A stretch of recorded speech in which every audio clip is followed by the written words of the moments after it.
Topic का नाम है मूल्य संघर्ष। प्रश्न है, मूल्य संघर्ष से आप क्या समझते हैं? मूल्य संघर्ष को दूर करने के उपाय बताइए। इसका रूपरेखा।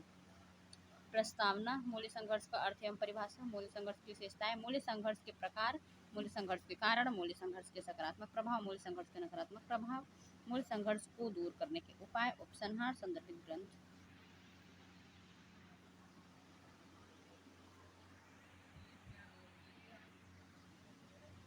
प्रस्तावना, मूल्य संघर्ष दो शब्दों का योग है, मूल्य एवं संघर्ष।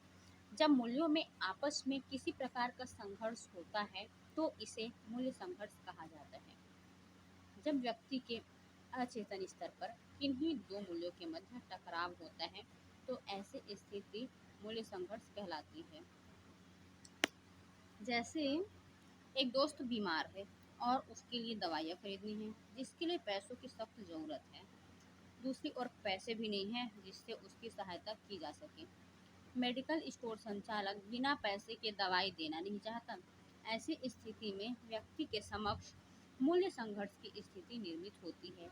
एक ओर मित्र की सहायता करना चाहते हैं तो वही दूसरी ओर दवा के लिए पैसे नहीं होने के कारण उस दवा को चुराना या छीनना होगा। यहाँ दो प्रकार के मूल्य हैं, एक सहयोग के रूप में सकारात्मक मूल्य है तो दूसरी ओर चोरी के रूप में नकारात्मक मूल्य। व्यक्ति दुविधा की स्थिति में पड़ जाता है।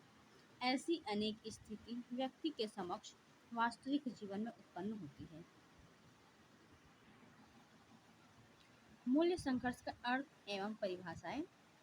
संघर्ष को अंग्रेजी भाषा में कॉन्फ्लिक्ट कहा जाता है तथा कॉन्फ्लिक्ट शब्द की उत्पत्ति लैटिन भाषा के कॉन्फ्लिक्टस शब्द से हुआ है जिसका अर्थ होता है एक साथ टकराना।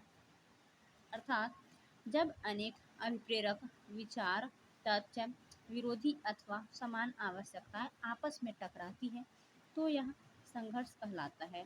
जब हम दो समान या असमान विचारों एवं वस्तुओं का चयन करने में असमर्थ होते हैं, ऐसी स्थिति को संघर्ष की स्थिति कहा जाता है।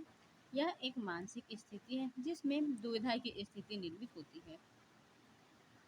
मालती सारस्वत के अनुसार जब व्यक्ति को अपनी इच्छाओं और रुचियों के प्रतिकूल स्थितियों या विरोधी शक्तियों का सामना करना पड़ता है तब उसके मन में संघर्ष या अंतर्द्वंद या मानसिक द्वंद्व उत्पन्न हो जाते हैं। जब व्यक्ति की दो या दो से अधिक इच्छाएं एक साथ संतुष्टि के लिए लालायित हो उठती है, ऐसी दशा को हम मानसिक संघर्ष या प्रेरकों का द्वंद्व कहते हैं। मूल्य संघर्ष की विशेषताएं। नंबर 1, यह एक प्रकार की मानसिक स्थिति होती है। नंबर 2, इस स्थिति में निर्णय ले पाना कठिन एवं कष्टकारी हो जाता है। नंबर 3, दोनों विकल्प महत्वपूर्ण प्रतीत होते हैं। व्यक्ति किसी एक का चयन करना या किसी एक को त्यागना नहीं चाहते। नंबर 4, इसमें मानसिक तनाव की स्थिति निर्मित हो जाती है। नंबर 5, अधिक मात्रा में होने वाला संघर्ष मानसिक अस्वस्थता का सूचक है। मूल्य संघर्ष के प्रकार। नंबर 1, सकारात्मक एवं नकारात्मक मूल्यों के मध्य संघर्ष। नंबर 2, विभिन्न सकारात्मक मूल्यों के मध्य द्वंद्व या संघर्ष। नंबर 3, परंपरागत एवं आधुनिक मूल्यों के मध्य संघर्ष। नंबर 4, आस्तिक एवं नास्तिक मूल्यों के मध्य संघर्ष। नंबर 5, भौतिक एवं आध्यात्मिक मूल्य संघर्ष। नंबर 6, ग्रामीण एवं शहरी मूल्य संघर्ष। नंबर 7, भारतीय एवं पाश्चात्य मूल्यों में संघर्ष।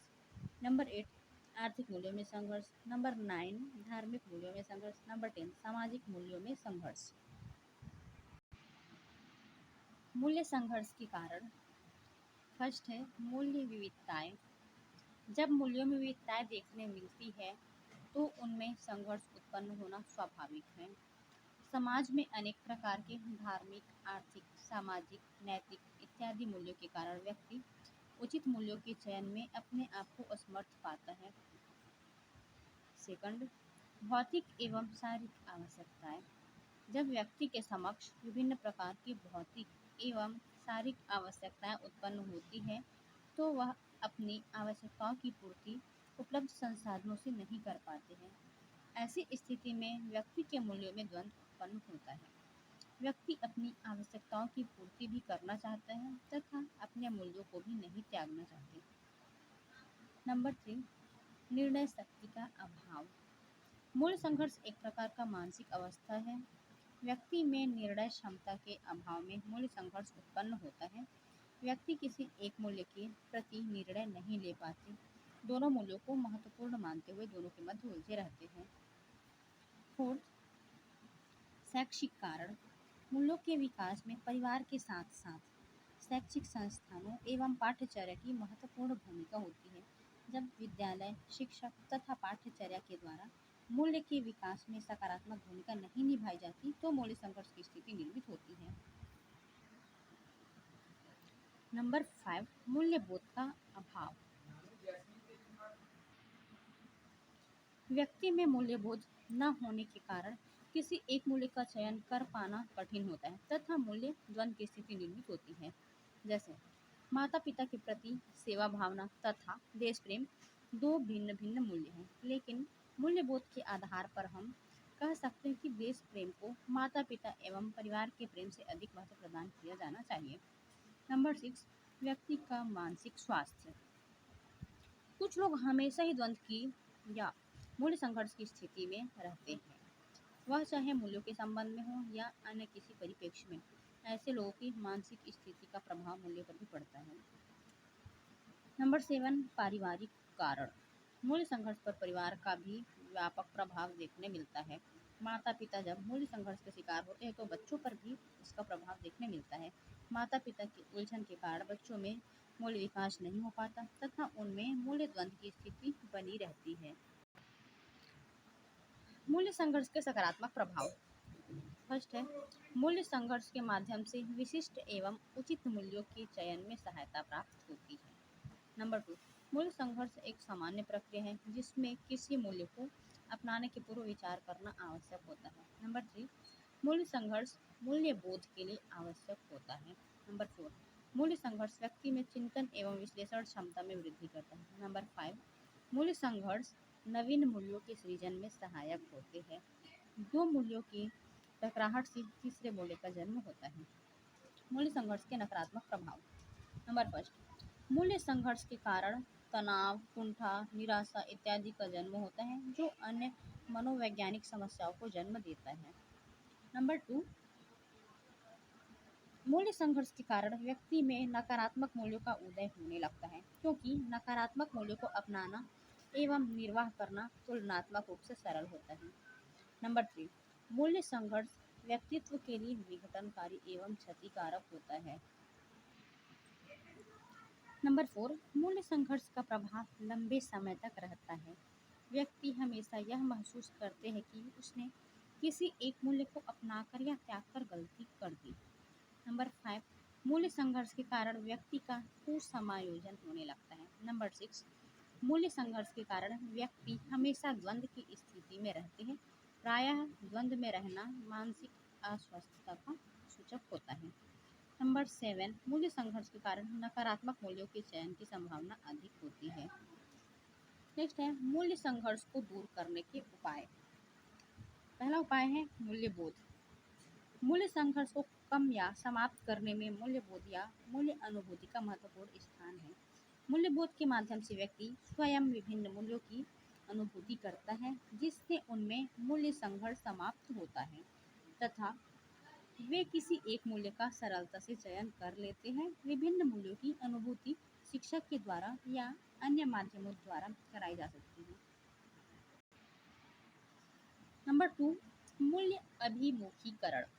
मूल्य अभिमुखीकरण एक ऐसी प्रक्रिया है जिसमें बच्चों को विभिन्न मूल्यों से परिचित कराया जाता है।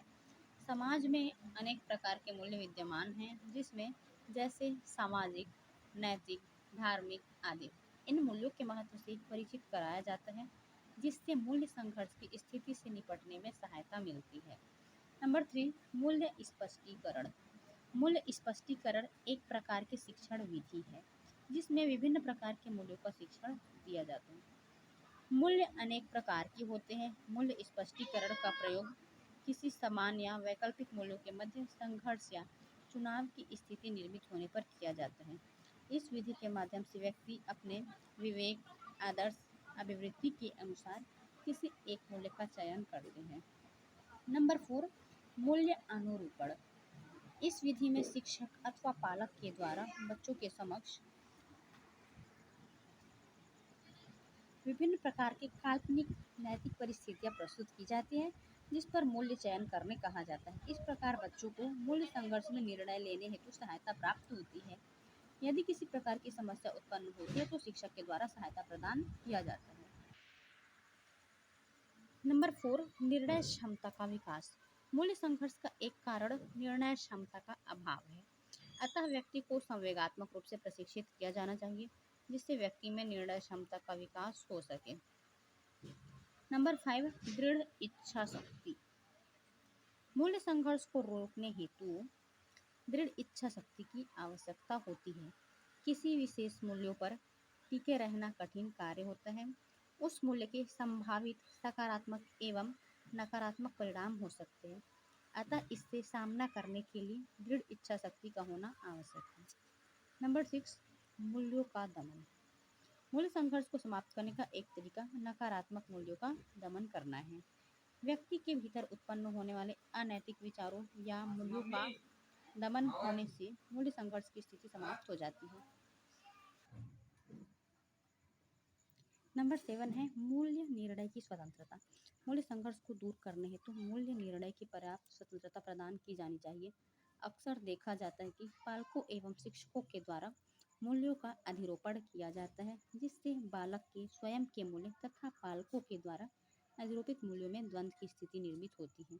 अतः बालक को स्वयं निर्णय लेने की पर्याप्त स्वतंत्रता प्रदान की जानी चाहिए। नंबर 8, बच्चों के मूल्यों का सम्मान। बच्चों के मूल्यों को सम्मान प्रदान किया जाना चाहिए। आयु के साथ साथ मूल्यों में भी परिवर्तन होता है, अतः बच्चों से प्रौढ़ के समान मूल्यों की अपेक्षा नहीं करनी चाहिए। बच्चों के मूल्यों को सम्मान प्रदान करने से उनमें मूल्य संघर्ष की समस्या कम होगी। नंबर 9, आत्मीकरण। आत्मीकरण मानसिक संघर्ष को दूर करने का एक मनोवैज्ञानिक उपाय है। आत्मीकरण की प्रक्रिया में व्यक्ति दूसरे व्यक्ति के अच्छे मूल्यों को अपनाता है। जब मूल्य संघर्ष की स्थिति निर्मित होती है तो दूसरों के सकारात्मक मूल्यों को अपना लिया जाता है। निष्कर्ष, मूल्य संघर्ष जीवन की वास्तविकता है। मूल्य संघर्ष अंतर्वैयक्तिक एवं अंतर्वैयक्तिक दोनों प्रकार के हो सकते हैं।